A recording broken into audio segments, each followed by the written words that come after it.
Hi everyone, welcome back to the channel. So today I am going to be putting together two chip bags, two different ways. So the first way will be with a tape runner, and this is the one I use. Of course, you can buy the handheld larger ones if you're doing a lot of parties or if it's something that you have as a business. So I would probably do hot glue as well. But okay, we're gonna go ahead and start. This is my printed chip bag. I've done this theme before.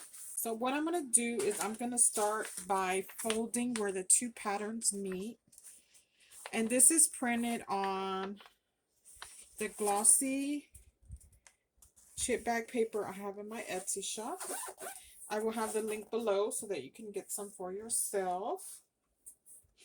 And it's not only to print chip bags, you can print your other party favors, just like your water labels,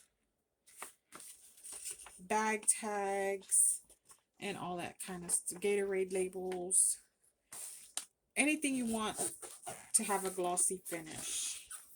Alright, so this is the chip bag, and I folded it where it needs to be folded. And so our barcode is here on this side, so that's the flap that's going to go over on the other side. I don't have anything on this other flap, so I'm not worried about this flap covering anything over here. Then I'm going to open my bag back up, and I am going to tape the bottom,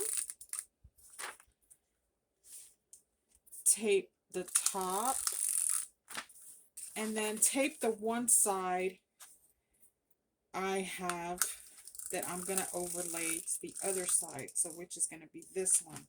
Go ahead and place my chip bag down. You can do it like this, or I'm going to show you another way to do it. But with the hot glue, it's going to be just a little bit more different. The steps are going to be different. Alright, so I place my chip bag in there.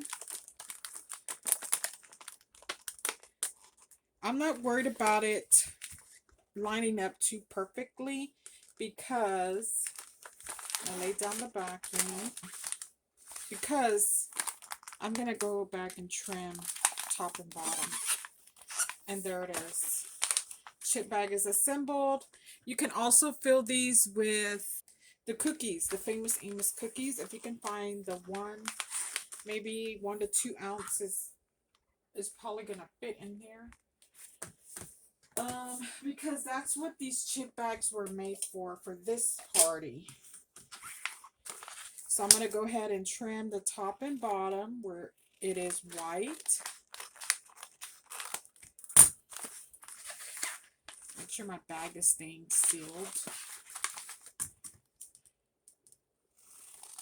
And you can cut with the designer scissors like these to get the ridged cuts. That's up to you how you want to do them. For me, I just did a straight edge cut. I'm going to go ahead and get my paper crimper, open it up, crimp the bag twice, and there it is. There's the front of the bag.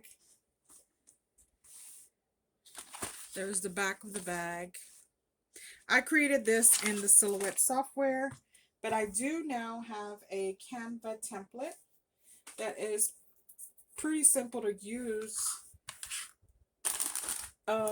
if you don't have the Cricut or the Silhouette or any other software that you might have difficulty using. The Canva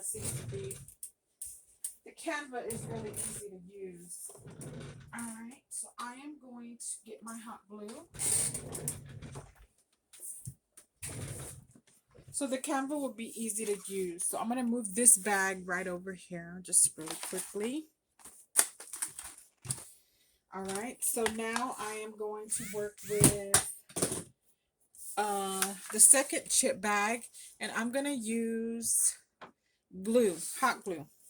Alright, you don't want to use any wet glues. Those are going to ruin your image. You printed all this pretty design on really expensive paper, and you took a lot of time to put them together for it to be ruined with wet, runny glue.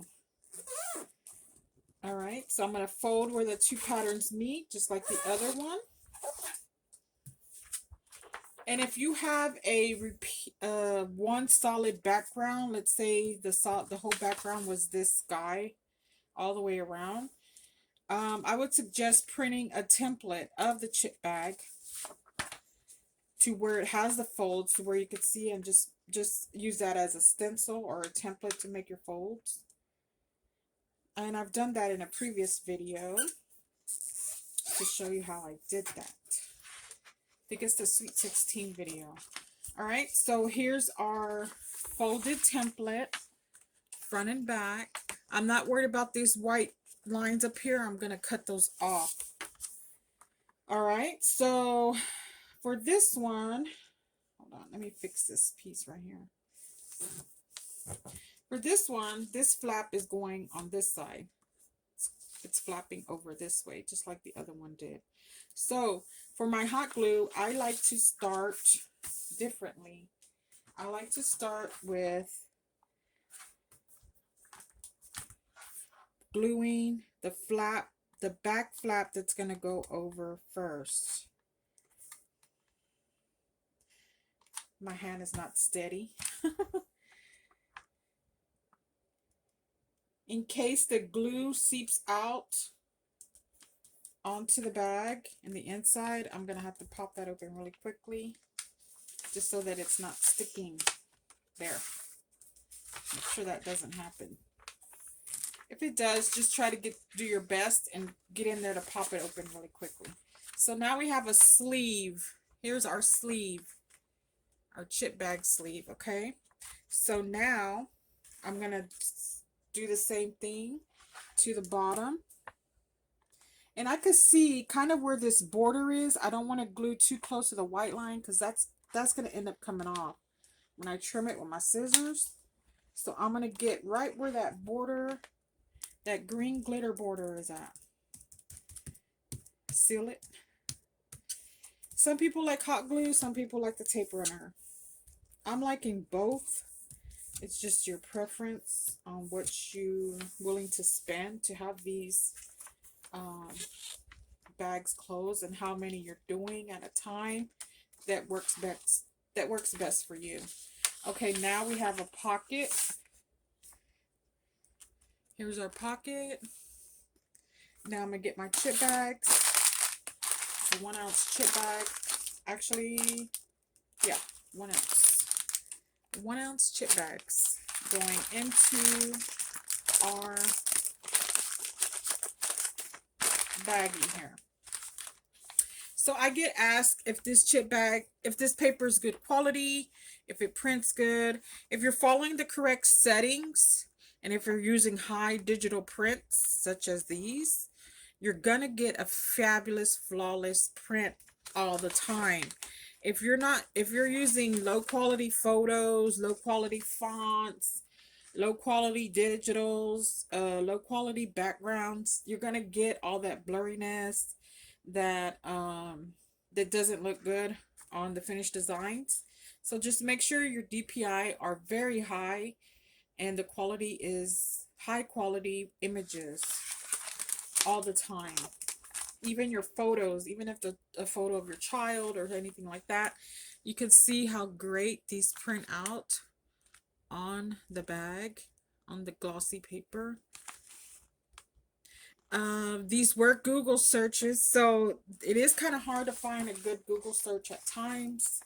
This is just a sample bag to show you the higher the quality of the image, the better the prints you get. So this one, I just custom made this as well.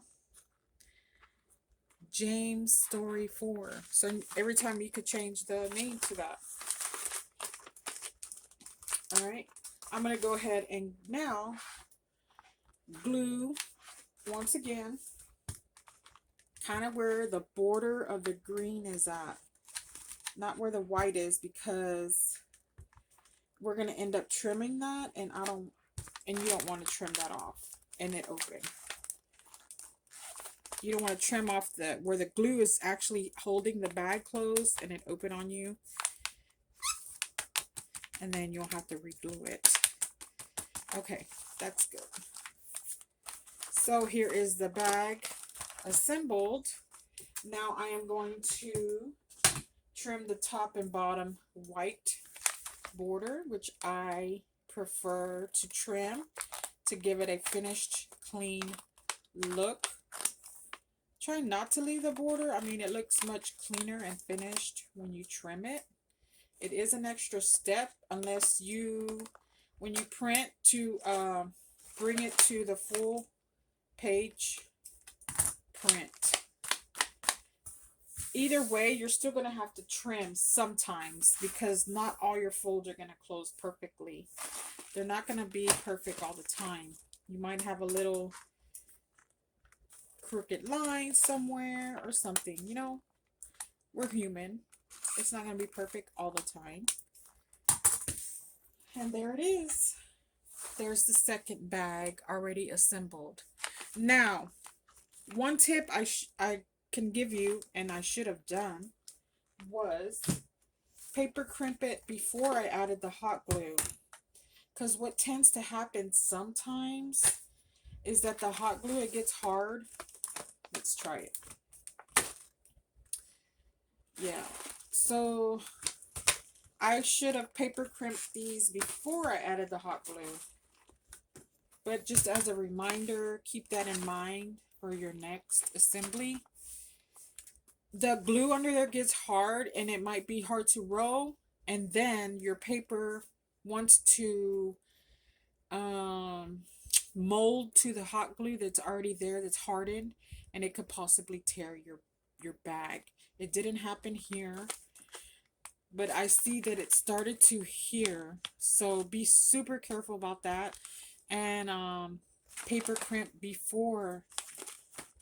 So when we had that sleeve made, I could have crimped it and then closed the bottom and then put my chip bag and then close the top. That's how it would have been done, or it should have been done. But it came out good. It still looks great. There's the back of it. Here's the front. You can learn to make these. I have the templates available for Silhouette, Cricut, and now Canva. I hope you all enjoyed the video. Find the paper in my Etsy shop and learn to make these. Even if they're for your own gathering, for your own children, buy the template. You can make this template multiple times, over and over, print as many as you want. And you'll always have a cute party favor for your child's event every year. All right. Thank you all for watching. Bye-bye.